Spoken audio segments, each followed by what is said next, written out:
Bonjour, aujourd'hui une réflexion tout à fait singulière et particulière sur le respect. On avait déjà fait d'autres vidéos concernant le respect que l'on doit avoir vis-à-vis de sa femme et vis-à-vis d'une séparation éventuelle. Alors on avait fait, je pense, deux ou trois vidéos sur le couple et sur le divorce. Alors je voudrais préciser deux, trois choses. Lorsqu'il y a, on a tout essayé, on s'est investi, on a essayé de trouver des solutions, on n'en a pas trouvé. On se présente évidemment devant le juge, ou devant l'avocat déjà, procédure civile, des fois qui tournent mal. Il faut dénoncer déjà deux horreurs, deux choses qui sont tragiques. Et l'objet de cette vidéo, c'est uniquement de dénoncer ces deux choses qui sont terribles pour moi, en tant que rabbin et en tant qu'homme, tout simplement. C'est la première chose, c'est de ne pas donner le guet. Alors, c'est vrai que en France, il faut attendre, bien qu'il y ait des solutions, mais logiquement, il faut attendre le divorce civil avant de passer au divorce religieux. Mais parfois, il y a de l'attente, même lorsqu'il y a eu le divorce civil, ou parfois on fait traîner le divorce civil sciemment. Et la femme, ça dure des mois, parfois des années, souhaiterait se remarier.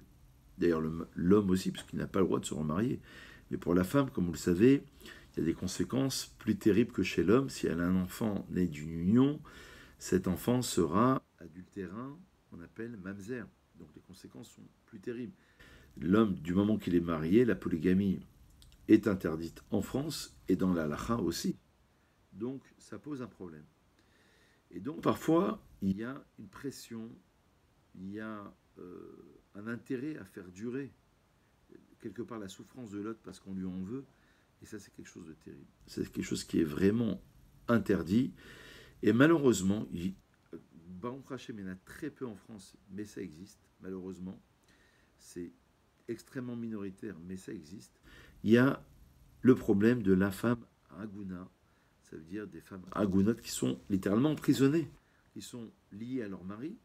Elles voudraient obtenir ce guet, elles n'arrivent pas à l'obtenir. Et ça, c'est terrible de vouloir abuser d'une situation, de vouloir profiter d'une situation, d'un certain pouvoir, entre guillemets, de l'homme, parce que c'est l'homme qui doit lui donner ce guet, d'après la Torah et d'après la halakha, la loi juive, et c'est parfois extrêmement compliqué. Alors, Baruch Hashem, dans 95%, je dirais même 98% des cas, on trouve des solutions. Parfois, ça dure un peu de temps, mais on trouve des solutions. Il y a des cas de jurisprudence, il y a des cas de... On fait intervenir l'avocat, on fait... parfois, ça peut être des dommages, préjudice moral, donc des dommages et intérêts. Donc déjà, quand on reçoit une lettre de l'avocat, vous savez que vous pouvez vous exposer à des dommages et intérêts concernant un préjudice moral. L'homme, ça le fait réfléchir. Donc on trouve des solutions, parfois en discutant tout simplement, en accélérant la procédure civile. Mais ce que je veux dire, c'est que dans l'idée, c'est horrible. C'est horrible parce que on peut vouloir divorcer, on peut vouloir se séparer, mais le faire proprement, le faire dignement.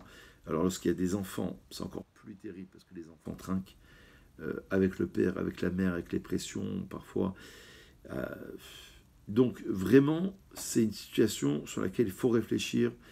Et à part les rabbins, à part les présidents, les responsables communautaires, il y a parfois dans les entourages, et à part les avocats évidemment, des personnes de bonne foi. Alors des fois, lorsqu'ils s'en mêlent, c'est une catastrophe, mais parfois, il y a des amis qui peuvent aussi faire quelque chose. Donc je crois que chacun a un rôle à jouer, tout comme dans l'esprit religieux, convaincre son ami de mettre les tefilines ou de faire Shabbat ou de manger kasher, on a aussi un devoir vis-à-vis de cette relation à autrui, de ne pas voler, de ne pas mentir, de ne pas tricher, et dans ce cadre-là bien précis, de ne pas abuser d'un certain pouvoir, entre guillemets, concernant le fait de retenir le guet. Ça, c'est vraiment terrible.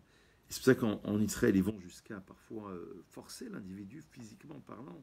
Ils vont le forcer à donner le guet parce que on trouve ça vraiment horrible de pouvoir profiter d'une situation, encore une fois. Le deuxième axe de notre vidéo, il est simple à comprendre et il est aussi terrible. C'est la violence verbale, la violence conjugale et parfois la violence physique dans un couple. Alors, ne pas vivre dans le déni, on a déjà fait des vidéos en ce sens, de passer par une introspection sur le but même du judaïsme. J'ai souvent cité le Rav Wolbe, la date et la apprendre à se connaître ses qualités, ses défauts, passer par une introspection, travailler sur sa colère, sur sa patience. Mais je crois que ça aussi c'est terrible. Parce qu'il y a parfois la violence physique, qui évidemment est strictement interdite, si j'ai besoin de le rappeler, ça me paraît évident, mais est strictement interdit. Puis parfois il y a aussi des manipulateurs. Il y a la violence verbale. Et les manipulateurs, c'est pas forcément dans une violence physique. Quelqu'un qui arrive à manipuler, et parfois j'ai connu des cas de figure où des femmes avaient du mal à se libérer, à se détacher parce qu'elles étaient en pleine manipulation. Et ça, c'est vraiment terrible. Donc il faut se faire aider. Dès qu'on a le sentiment d'eux, alors après, c'est de trouver un bon équilibre parce que parfois on a le sentiment et ce n'est pas le cas. Parfois, il y a des pervers narcissiques aussi. Donc faut-il encore déterminer, définir ce qu'est véritablement un pervers narcissique ou un manipulateur. Parfois c'est le cas, parfois ce n'est pas le cas. Mais en tous les cas, se faire aider absolument.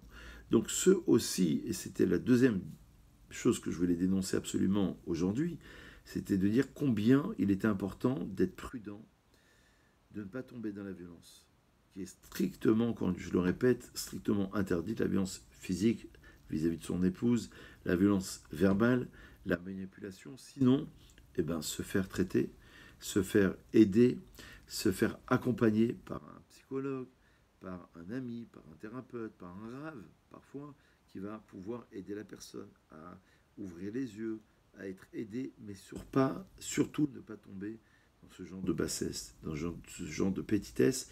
Malheureusement, vous le savez, personne n'est épargné. Ce sont des cas qui sont, Baruch Hashem, on remercie Dieu, qui sont minoritaires, les deux sujets que je suis en train de traiter, mais qui existent et qu'il faut absolument combattre. Voilà ce que je voulais vous dire aujourd'hui. Ça me semble être très important, très urgent, et évidemment extrêmement, on est tous responsables concernant une possibilité de pouvoir aider nos frères et sœurs dans la difficulté. Bonne réflexion et à très vite.